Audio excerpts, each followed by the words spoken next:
বুধবার ভক্ত বাবার বাড়ি নদিয়া কৃষ্ণনগর।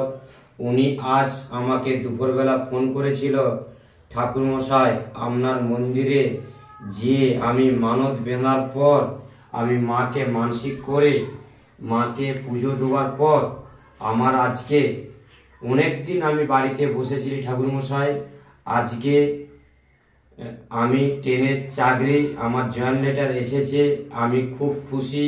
তার জন্যে আপনাকে আমি ফোন করে জানাইছি। মা আমাকে মুখ তুলে দেখেছে।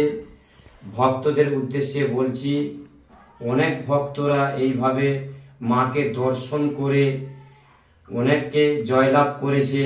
তোমরাও আসো মার কাছ থেকে মাকে দর্শন করে যান। মাকে সব ভক্তদের একটা চাওয়া পাওয়া আছে, যারা দীর্ঘদিন ধরে কষ্ট পাচ্ছেন আমার এই সোনা মাকে একটু দর্শন করে যান, আর মনে মনে করে মাকে একটু মানসিক করে যান, মাকে একটু জোরে যান, মাকে একটু পুজো দিয়ে যান। তোমাদের সব মনের আশা আজ একদিন মিটে যাবে। মায়ের অলৌকিক কিছু ঘটনা আছে। আমি আমার মেয়ে 2.5 বছরে মারা যাওয়ার পর আমি মাকে পুকুর থেকে পেয়েছি। এই আমার বাজারে কিনা মা নয়। আমি সব ভক্তদের বলছি, মা একবারে জীবন্ত বসে আছে। মাকে যেমনভাবে ডাকলে, ভক্তি করে ডাকলে, শ্রদ্ধা করে ডাকলে তোমার ডাকে মা ঠিক সাড়া দিবে। মা খুব খুব জাগ্রত।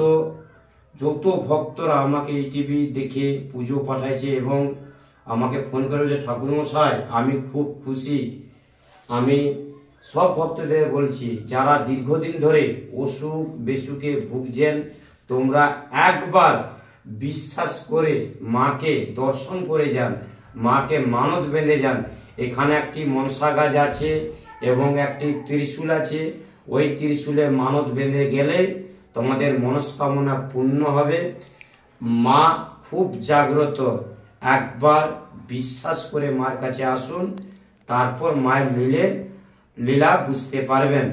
যারা দীর্ঘদিন ধরে সন্তান হয়নি তাদের উদ্দেশ্যে বলছি, ভক্তদের উদ্দেশ্যে বলছি, তারা মাকে মানসিক করে বহু ভক্তরা সন্তান হয়েছে, ওদের দান করেছে গোপালকে। যারা যারা সন্তান হয়েছে তোমরা আসুন, মা আমার জীবন্ত বসে আছে। তোমরা মাকে পুজো পাঠাতে পারো। মার চাঁদখানা মুখটি দেখলে খুব ভয়ঙ্কর লাগে না?